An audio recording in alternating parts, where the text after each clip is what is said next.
가진 자가 도와주는 게 아닙니다. 감사하는 자가 도와주는 것입니다. 한 주간을 돌아보는 행복의 시간, 속초 장로교회 우종범 목사입니다. 건설회사에서 직장 생활을 처음 하던 시절 처음으로 계약서를 본 적이 있습니다. 공사를 진행하는 현장에 대해 다른 업체에게 일을 맡기는 계약서였습니다. 그 내용을 보니 갑은 을에게 이런 표현들이 있었습니다. 지금도 갑과 을의 구분이 뚜렷하지만 30년 전 상황이니 갑의 세계와 을의 세계는 너무나 큰 차이가 존재했습니다. 계약서로 할 말 다하는 갑의 존재와 불공정해도 아무 말도 할 수 없는 을의 존재를 통해 여전히 우리 삶에 존재하는 계급이라는 괴물을 발견하곤 합니다. 세상의 구분 방법은 갑과 을입니다.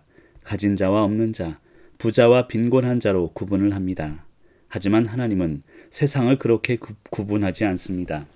아니, 구분이라는 단어 자체가 하나님께는 없는 단어가 아닐까 합니다. 하나님은 우리를 구분하지 않으십니다. 그냥 사랑하십니다.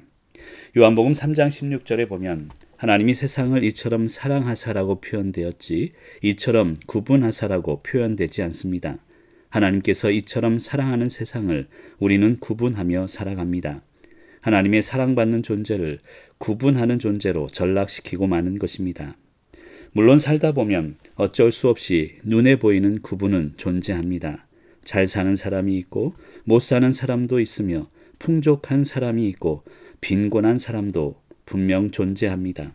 하지만 그러한 삶의 상황에 존재하는 많고 적음이 사람을 구분하는 데 사용될 수는 없습니다. 항상 풍족할 수는 없습니다. 때로는 모자라고 부족한 것이 우리의 삶입니다. 반대로 항상 모자라지도 않습니다. 늘 모자란 것 같지만 그런 삶 속에서도 채워주시는 하나님의 은혜가 반드시 존재합니다. 항상 풍족하지도 않고 모자라지도 않는 것이 우리의 삶입니다. 그래서 살아가는 것입니다. 아무리 부자라 해도 늘 풍성할 수는 없습니다. 아무리 없다 해도 늘 부족하지도 않습니다. 하나님은 풍성함 속에 부족함을 숨겨 놓으시고 부족함 속에 생각지도 않았던 풍성함을 숨겨 놓으시는 분이시기 때문입니다. 우리 인간은 풍성하면 교만해지기 쉽습니다. 부족하면 원망해지기 쉬운 존재입니다. 그래서 늘 적절하게 때마다 일마다 채우시는 하나님의 축복을 경험하며 살아갑니다. 그런 면에서 보면 진정한 은혜는 적당함에 있습니다. 교만하지 않고 원망하지 않도록 적당하게 살아가는 것, 그것이 우리의 삶이 되어야 합니다. 물론 적당하게 살아간다는 것, 말처럼 쉬운 일은 아닙니다. 그래서 우리 인간은 누구나 적당하게 살아감을 노력해야 합니다. 있어도 없는 듯 살아가고 없어도 있는 듯 살아가는 노력이 필요합니다. 많이 가짐으로 인해 갑질하는 사람이 있습니다. 반면 없다고 늘 죽는 소리 하는 사람도 있습니다. 둘 다 옳지 않습니다.